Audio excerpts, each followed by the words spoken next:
So we're talking with Randy Gillis from Socia, North Carolina. He is the short story winner for the Wildsound. The short story was called Randy and Patricia Make a Baby Almost. How's it going, Randy? It's going great. How are you? Pretty good. So Randy and Patricia Make a Baby, it's a very unique short story. We love doing it for you. We love the short. What was the basis of this, I guess, homosexual, was it two gay people trying to make a baby? I guess that's the pitch? That is correct.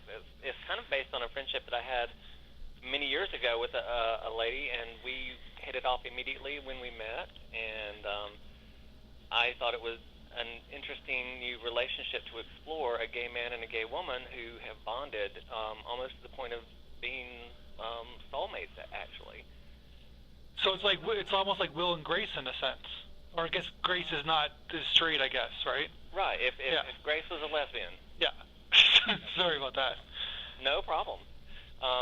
But yeah, and of course it's a ridiculous sort of match they are, but I love sort of absurd humor, so I think a lot of that comes through the short. So did you guys try to make a baby, and then you just wrote the short from that attempt?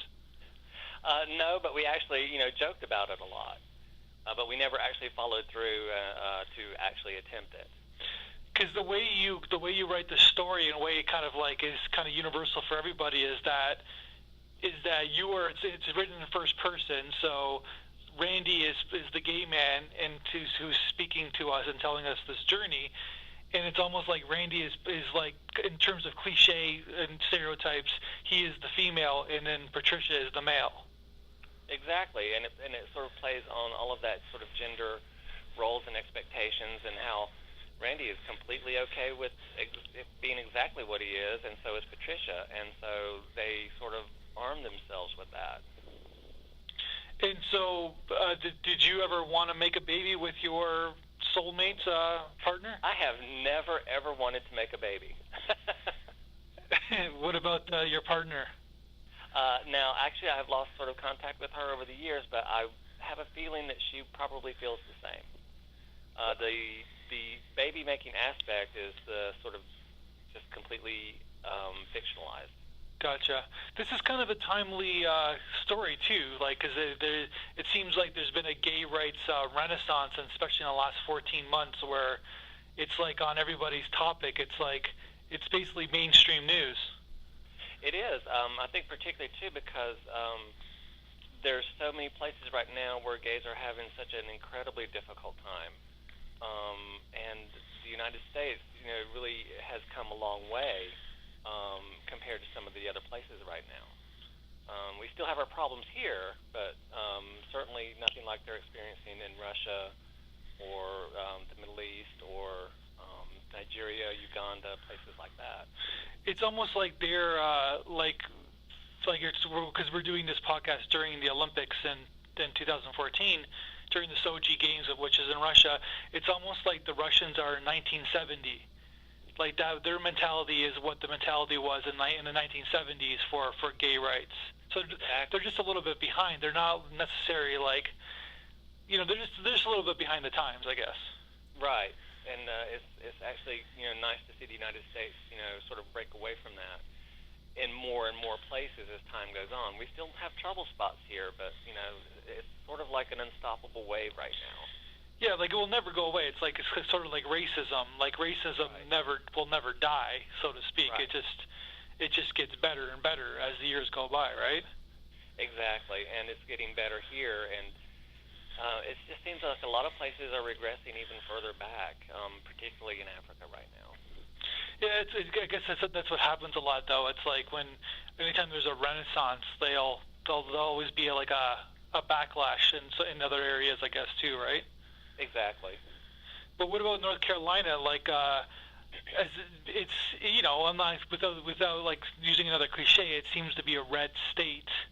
How do they treat gay rights in North Carolina? Well, they within the last year just recently passed an amendment to ban gay marriage in North Carolina, and also to ban any kind of civil union or domestic partnership. And so North Carolina has always been sort of a a borderline state. We're just teetering on blue and red, and we've seemed to really, in this last year or two, really fallen back red hard. Not just in gay rights, but in a lot of restrictive policies that are coming out of Raleigh right now. So how does that make you feel? Really like an alien in my own state. But you're not going to leave. There's no incentive to leave the state, though. Not at this stage. At this point, I've thought about it, but I guess maybe it's better just to stick it out and keep trying to do little things that I can to try to make it better as I can. So. This is sort of, I don't want to jump off into another tangent, but it seems like there's a lot of lobbyist movement going on in North Carolina because it is that kind of swing. They call it the easy swing state, where it's not like it's like Ohio or like say Michigan, which is like it's tough. Like it would be tough to swing it in one direction, but it seems like there's a lot of lobbyists going on to kind of move it in that direction as you described it. Right. Absolutely, but there's also a strong backlash building. I mean, we just recently had one of the largest gatherings for a civil rights type of movement in Raleigh in decades that got very little coverage in the news. So, but there are people on the ground here, and they are working like dogs to try to change things. Yeah, it is an interesting thing. But go back to your very funny short story. What was your thoughts of the performer, and were you okay with the reading that we did for you? I thought it was awesome. I enjoyed it completely. I thought he did an awesome job.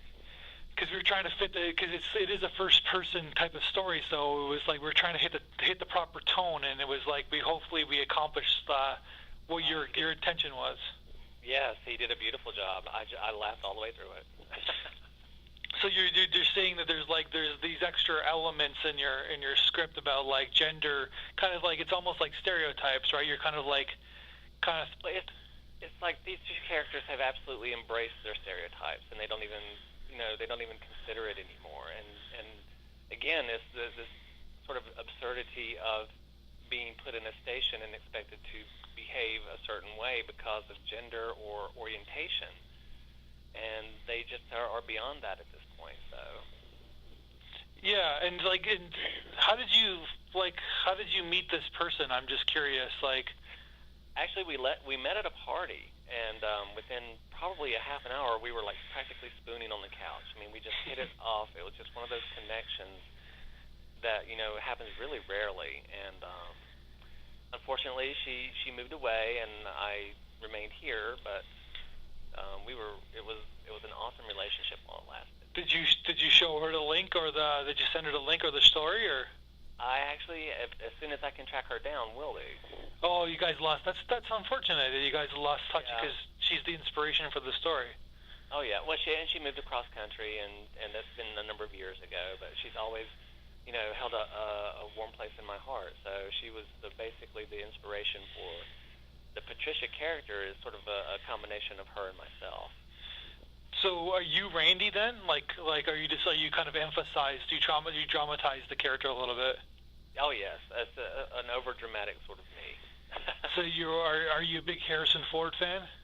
Oh yeah, absolutely.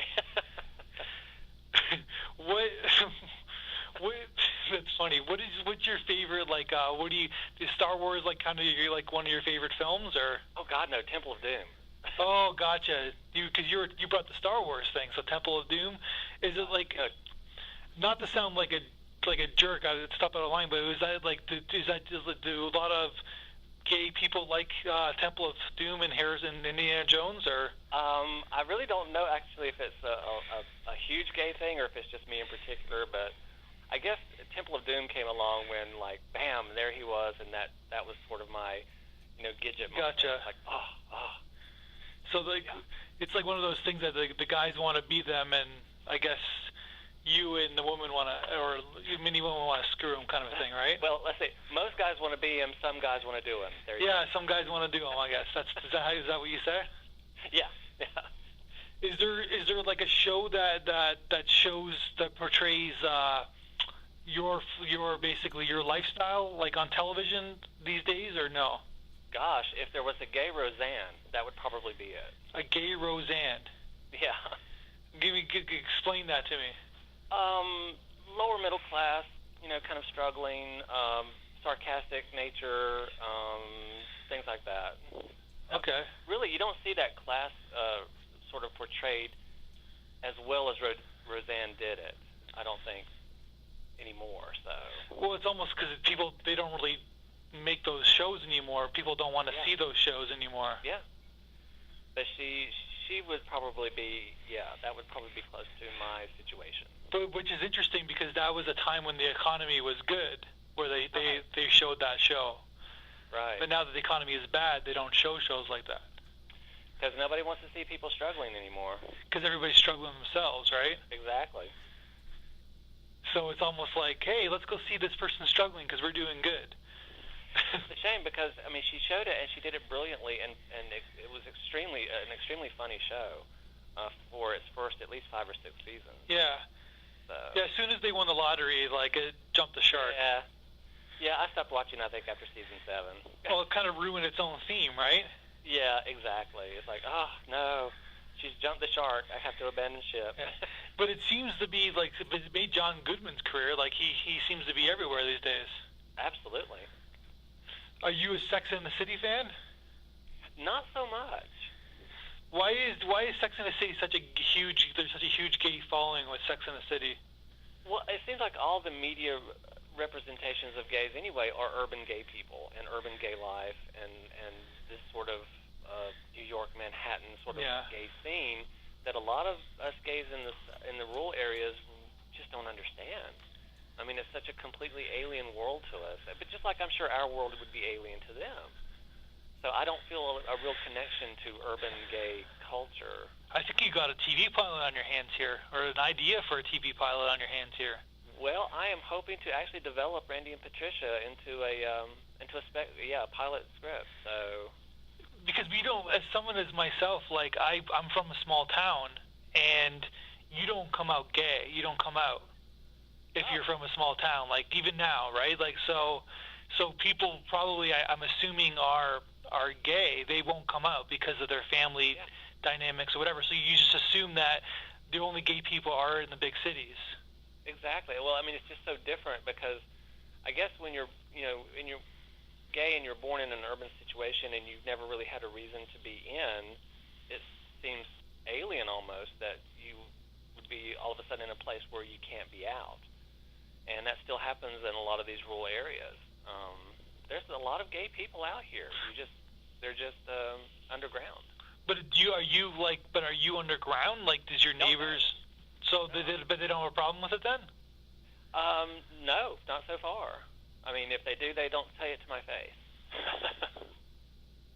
And you're like, no, just because like I said, I'm from a small town where I come from. That would be impossible even today. Well, I mean, I'm not like out and I'll have it on my sleeve. Yeah, I understand. Yeah, you're not over the top, right? But again, I don't shy away from stepping saying something if someone starts mentioning something homophobic or anti-gay or something. I will step up and say, wait a minute. When you think about the states, like you think that like socially they are very liberal. Like the city, like the country gets a lot of bad rap, but because economics and power and control, but socially it is a very progressive country. Sometimes you forget that. Yeah, you do, particularly more in the redder states, and I don't want to get on an anti-religion tangent. Yeah. But, religion plays a huge hand in all of this. Yeah, it does. Particularly in these small town areas, and it's just in the air down here, and so you've got that to contend with as well. And the religion comes into politics too, like in terms of gosh. Yes, absolutely. Like you could never vote, you could never like elect somebody who's an atheist or gay in North Carolina. Well, I mean, Amendment 1 passed because the pastors in this state, were the foot soldiers for the Republicans who introduced this legislation. I mean, every Sunday it was vote for marriage, vote for Amendment 1. And, I mean, they had a ready-made army of helpers in this, and they did it from the pulpit. So... Yeah, it is so like it was at the same time you can just be you though. Like that's the amazing part about it. Like all this kind of crap goes around, but you can still just be yourself. Well, I mean, you have to come to the point where you make that decision, and the rest of the world, just sort of be darned, and you're so much better off if you finally can get to that point. Just mental health-wise, you're freer and you live on your own terms, and even if you're in the middle of all of this, sort of regressive stuff. Well, Randy, it was very great short story. We're so proud to showcase it for you. Congratulations again, and whenever that TV pilot is ready, send it our way because I love to see it. Well, thank you so much, and I completely enjoyed the whole Wildsound experience. Thank you so much.